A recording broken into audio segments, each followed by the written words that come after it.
കോൺഗ്രസിൽ നിന്ന് മറുകണ്ഠം ചാടിയ പി സരിന് വരുന്ന നിയമസഭാ തെരഞ്ഞെടുപ്പിൽ ഒരു ഉറച്ച സീറ്റ് നൽകാനുള്ള സാധ്യത തെളിയുകയാണ്. ഒറ്റപ്പാലത്തോ ഷൊർണൂരോ CPM സാധാരണ നിലയിൽ ഇപ്പോഴും തുടർച്ചയായി ജയിക്കുന്ന 2 നിയമസഭാ സീറ്റുകളാണ്. ഇവിടെ സരിൻ മത്സരിച്ചേക്കുമെന്നതാണ് വിവരം. ജയസാധ്യതയുള്ള സീറ്റ് തന്നെ നൽകണമെന്ന് CPM തലത്തിൽ ഒരു നിർദ്ദേശം വന്നു എന്നടക്കമുള്ള വിവരങ്ങൾ ഗോകുൽ VS പാലക്കാട് റിപ്പോർട്ടിന്. ഗോകുൽ, ഏത് തരത്തിലാണ്, ജില്ലാതലത്തിലാണോ, ജില്ലാ നേതാക്കളാണോ അത്തരത്തിലൊരു ധാരണയിലേക്ക് എത്തുന്നത്?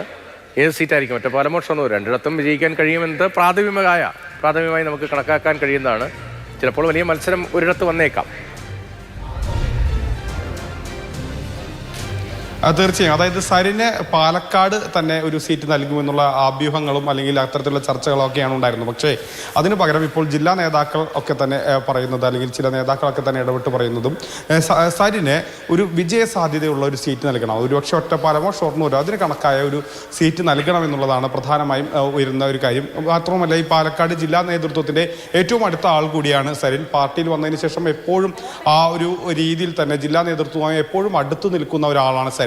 സരിന് ഒരു ഷുവർ സീറ്റ് നൽകണമെന്നുള്ളൊരു ആവശ്യമായിരിക്കും ആ രീതിയിൽ ഉയർന്നു വരിക. സ്വാഭാവികമായും ഒരുപക്ഷെ ഒറ്റപ്പാലമോ ഷൊർണൂരാണോ ഇത്തരത്തിൽ ആവശ്യപ്പെടുക. ഒറ്റപ്പാലം മേഖലയിൽ സജീവമാകാൻ പാർട്ടി സരിന് നിർദ്ദേശം നൽകി എന്നുള്ള വിവരങ്ങൾ കൂടി പുറത്തു വരുന്നുണ്ട്. അത് സംബന്ധിച്ച് അപ്പോൾ അതിന് വലിയ പ്രസക്തിയില്ല. CPM സ്ഥാനം ജയിക്കുന്ന LDF ജയിക്കുന്ന സീറ്റുകളാണ്. അപ്പോൾ പാലക്കാട്ട് ആര്? അക്കാര്യത്തിലൊരു വ്യക്തതയുണ്ടോ? പാലക്കാട്ട് വലിയ മത്സരം ഉണ്ടാകില്ലേ? ഇപ്പോൾ രാഹുൽ മാങ്കൂട്ടത്തിന് സീറ്റ് ഉണ്ടാകില്ല എന്ന സൂചന പ്രബലപ്പെട്ടു വരികയാണ്. അത്തരം പ്രതികരണമാണ് കോൺഗ്രസ് നേതൃത്വത്തിൻ്റെയൊക്കെ ഭാഗത്ത് നിന്ന് വരുന്നത്. അപ്പോൾ രാഹുൽ അല്ലെങ്കിൽ അവിടെ മറ്റൊരാളെ ഇറക്കേണ്ടി വരും.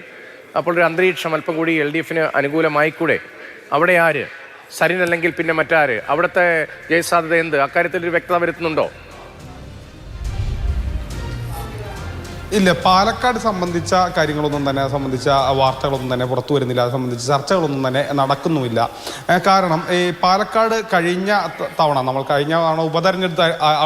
ഉപതെരഞ്ഞെടുപ്പായപ്പോഴാണ് അത്രമാത്രം വലിയ രീതിയിലൊരു മാധ്യമ ശ്രദ്ധ പാലക്കാട് മാത്രം ഫോക്കസ് ചെയ്തുണ്ടായിരുന്നു. ഒരുപക്ഷെ ഈ നിയമസഭാ തെരഞ്ഞെടുപ്പിൽ അത്തരത്തിലൊരു ഫോക്കസ് പാലക്കാട്ടേക്ക് മാത്രമായി ഉണ്ടാകാനുള്ള ഒരു സാധ്യത കുറവാണ്. അതുകൊണ്ട് തന്നെ അവിടെ ഏത് സ്ഥാനാർത്ഥി, ഒരു VIP സ്ഥാനാർത്ഥി ഉണ്ടാകുമോ എന്നുള്ള കാര്യത്തിൽ വ്യക്തതയില്ല. ഒരുപക്ഷെ മറ്റാരെങ്കിലും ഒക്കെ ആയിരിക്കും, ഒരു പുതുമുഖമോ അല്ലെങ്കിൽ പാലക്കാട് മണ്ഡലത്തിൽ തന്നെ പ്രവർത്തിക്കുന്ന ഏതെങ്കിലും ഒരു ചെറുപ്പക്കാരനൊക്കെ തന്നെ സ്ഥാനാർത്ഥിയായി വരാനോ അല്ലെങ്കിൽ ആ രീതിയിലൊക്കെയാണ് പാർട്ടി ഒരുപക്ഷെ മുന്നോട്ട് പോകാൻ സാധ്യത.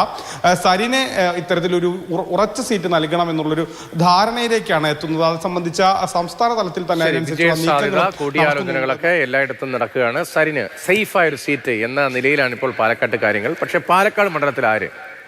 രാഹുൽ മാങ്കൂട്ടത്തിൽ അല്ലെങ്കിൽ സന്ദീപ് വാര്യരായിരിക്കുമോ കോൺഗ്രസിന്റെ സ്ഥാനത്ത്, അതോ മറ്റാരെങ്കിലും ആയിരിക്കുമോ തുടങ്ങിയ ചർച്ചകളൊക്കെ നടക്കുകയാണ്. അപ്പോൾ പാലക്കാട്ട് നിന്ന് മാറി സേഫായ സീറ്റിലേക്ക് സരിൻ തന്നെ മാറുകയാണോ തുടങ്ങിയ ഒട്ടേറെ ചോദ്യങ്ങൾ, രാഷ്ട്രീയമായ കൗതുകങ്ങളൊക്കെ ഈ വാർത്തയുമായി ബന്ധപ്പെട്ട് ഗോകുലാണ് വിവരങ്ങൾ നൽകിയത്.